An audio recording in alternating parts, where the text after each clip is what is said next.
پامیری که میگه من پامیر هستم تاجیک نیستم، من تو را به نام پامیر دوست دارم. تو از پامیر هستی یعنی پامیری، اما ملت تاجیک است، تاریخ تاجیک است، فرهنگت ملت فارس است، تاریخ و ارزشات ربط میگیره به این ملت. تو که 100 بار 1000 بار بگی که تاجیک نیستی، حقیقت، تاریخ، تمدن همین چیزا ثابت میکنه که ما یک ملت هستیم.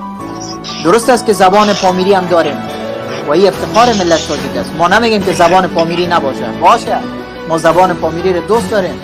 ما در خراسان تاجیکایی هستن که به بسیار زبانهای دیگه صحبت میکنن، ما او را دوست داریم، زبان ماست، اما پامیر گوشه قلب ماست، پامیر از ما است، پامیر دل و جان ماست، پامیر برادر ماست. بدخشان امروز در خراسان برادرای بدخشان ما، تاجیکای بدخشان ما مبارزه میکنن، میجنگن در مقابل طالب، در مقابل این حکومت فاشیستی افغانا، در مقابل دشمن ملت تاجیک میجنگن، مبارزه میکنن و به افتخار میگن تاجیک هستن، تاجیکای بدخشان هستن. شما فریب دشمنا رو نخورین.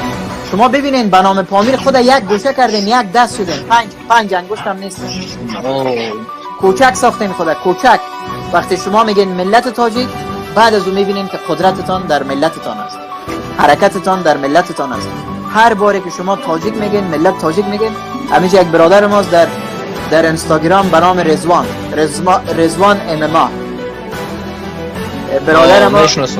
برادر ما بهرودین بسیار میره در همو جایی که تمرین میکنه، در زال تمرینش میره، ویدیو میگیره، امروز صحبت میکنه، بسیار رویه انسانی میکنه، رویه تاجیکی میکنه، اما در ویدیو میبینین که راحت نیست، نمیخواد خدا تاجیک بگه، یگان ویدیو نمیگذاره از تاجیکا، یگان حرکت نمیکنه. به خاطر چی؟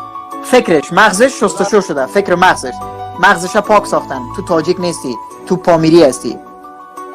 پامیری باش، تاجیک نباش. هیچ ما تاجیک نباش، برو تنها باش، هیچ یگان تاجیک نباش. و تاجیکا را من خواهش میکنم با فکر یگان کسی که میگه ما تاجیک نیستیم بگذارین، زیاد فکرشون نباشین. یک از لحاظ از دیدگاه روانشناسی یک مسئله است که بفهمید. شما وقتی میخواین که با کسی به زور دوستی کنین، او دوست شما نمیشه.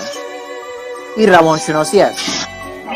اونا فکر میکنن که اونا بسیار مهم هستن، اونا یک چیزی هستن، یک کاری کردن. اونا رو بگذارین. تاجیک نیستن، بگو صحیح است. خداوند از پیشت راضی باشه، در هیچ زمان پروردگار باشی، ما به خودت یگام غرض نداریم.